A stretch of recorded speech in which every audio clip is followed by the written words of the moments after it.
I think what separates this year from recent years is the number of wars going on. We have two kinetic wars going on, Ukraine and Israel-Hamas. And that's a lot of wars. I think we have to ask ourselves, why two kinetic wars? But in addition, and the way we like to think about this report, there's really three wars. It's the two I've mentioned, and about to begin is the U.S. against itself, which in many, many ways will be the world's more serious war because it pertains to the world's lone remaining superpower.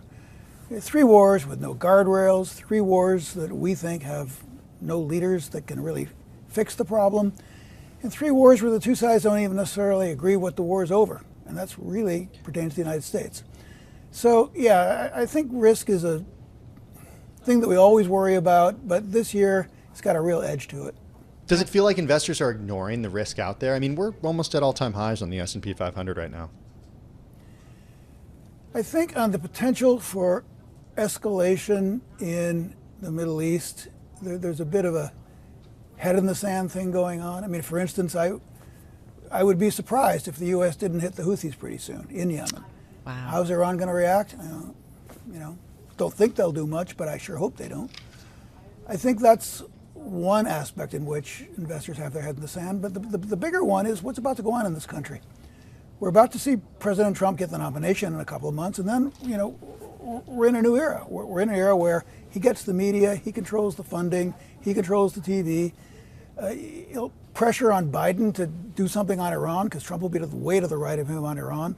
The Ukrainians are going to wonder if they're ever going to see another dollar from this country again, which I think is a very good question. So I think the main risk that, at least over the medium term, the U.S. isn't going to tank anytime soon, but if we see another Trump presidency, I think everybody's going to ask themselves, is the U.S. good for its promises? Is the U.S. the haven, the safe haven for money that it's been since the Second World War? Those kinds of questions are going to be on us. Cliff, I've got to say, this whole idea of the U.S., basically at war with itself, against itself, and really the division and questioning American democracy. And I do wonder what happens on the other side. And we're a young nation still, right? And I look at some of the older countries. There are often times where they're questioning kind of what is going on internally. Is there something from history that you think we can draw upon to kind of figure out and say, well, this is kind of normal in a young country's history, and try to figure out and maybe make some conclusions about where it goes from here?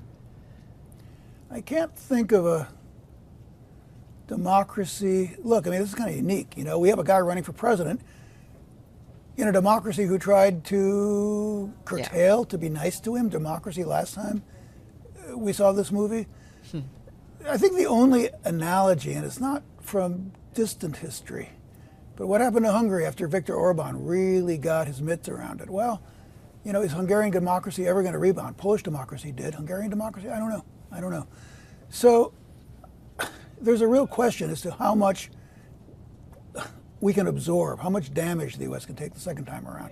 I don't think history is a very good guide because this is really very ahistorical and rather unprecedented.